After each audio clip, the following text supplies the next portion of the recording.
No, it's Not seeing anything there, mate. You know the last. okay, should we start then? Okay. Where's the red line? You do Amanda. Don't home in. This is Natalie Jones. He is, you know he is. He's zooming. A teenager locked up for bleach attack. A teenager who poured bleach over a woman in a revenge attack after she asked him to be quiet in a cinema was locked up for 12 months today. Jordan Horsley, 16, attacked Annette Warden as she had a meal with her family in a restaurant in Leeds on July the 26th. He was annoyed with the mother of two after she fetched a member of staff to tell him and his friends to be quiet during a screening of Harry Potter and the Half-Blood Prince at the View Cinema in Kirkstall Road earlier in the day.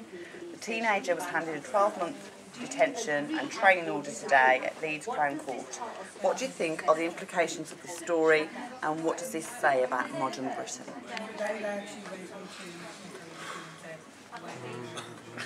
The implications are that you're going to get punished when you do something wrong, irrespective of your age.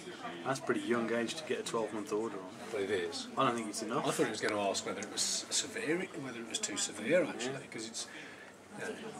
Was he actually put away, or was he just given a? It just says 12 months detention. Which means detention and training order. Right. Okay. What it says about society, British society. It says kids are becoming less respectful. Absolutely. Of rules that need to be there. Yeah. Because you go into a cinema, it does say, doesn't it, that you'll be ejected if you're following the rules. Yeah. So I think for me as a parent, it's quite scary that obviously just a simple thing of telling somebody to be quiet, that it's resulted in that. In that reaction. Yeah, brutality really. Yeah, exactly. On the reverse, it's also telling people that, if you do speak up, you stand a chance of getting belted or something. So that's right. Yeah. I think it's just disgusting with a 16-year-old having. Was he 16? 16. Could feel he could respond like that. Where's the this thing should be in the home. I was just going to say, what do you think about parenting? Yeah, parenting. Yeah, parenting. I don't know. God, when we were kids. Oh, I was just going to say, 6 years ago when I was at school, it was 6. all right, They come with pennies. you were just terrified, weren't you, of a slipper or whatever you might be threatened with. It does kind of say, doesn't it? Is it education? Is it parenting? That's become lax, loose. It's everything. Parenting. Well, it is parenting. But also, my kids have just started school, and you just sort of look forward and. I've been watching that programme on television about schools that merged, Waterloo Road. Have you watched Waterloo Road? It terrifies me, that does. I mean, if that's what kids are like today, well, I don't know what my kids are going to be like in 10 years' time. It is frightful. It is. If that's what they're exposed to every day at school, It's quite correct what you actually say in terms, because I was taught that respect actually started from home. Your parents teach you what manners, the elderlies and to the societies, people. As well as school, we actually respect our school teachers, but I think that respect to school is actually completely gone. I think it has. And I think that is something where people, it's extremely difficult to actually bring back. It's funny enough you mentioned about in terms of, yes, in this case I do feel that the actual punishment is proportional to it. But then at the same time, sometimes I wonder some of these punishment and media emphasise on some of the younger children, the actual crime they actually committed, and the police are powerless to do anything. In particular, things that actually children actually stealing cars and then got taken to the police station, and the police actually say they're powerless to do anything. After 3 hours, they have to let the child go, and then straight away that child go on the street, pinch another car. How many times has that's actually happened? I think it's actually news like that actually give an image to young children. They can do whatever they like and not being punished. It's also about, we said about parenting. No, I guess it would start.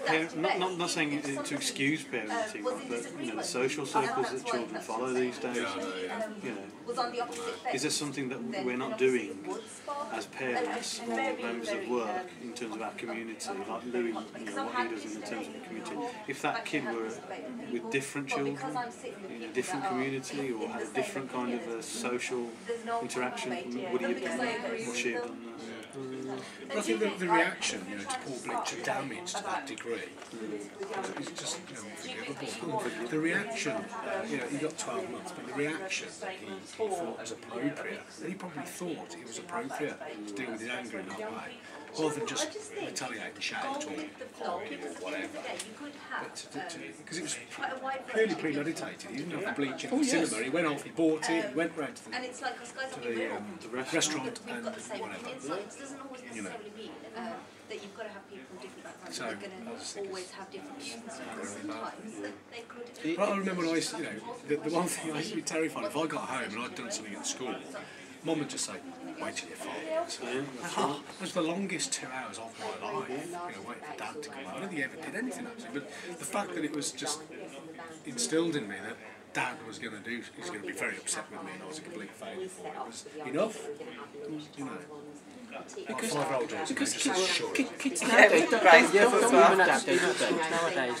They used to call teachers by their surname, like not by their first name. It has just become like the rules have just become so loose. But the thing is, some of the things that actually, I do believe the society has changed. And it's changed in the way that, you know, when we actually we don't actually have all these fancy gadgets, iPod and you know, PlayStation to play with. Actually forces us to actually play with other children on the streets. Yeah, exactly. And so therefore we actually learn how to be social, how to be. That's a good point, that is. But nowadays kids nowadays tend to stay at home, just play games all by themselves. So they don't actually have that. As well as that, the actual family size has actually changed, hasn't it? Yeah. Nowadays, it's 2.4 children. Yeah. Is it? Yeah. And so. And we're out.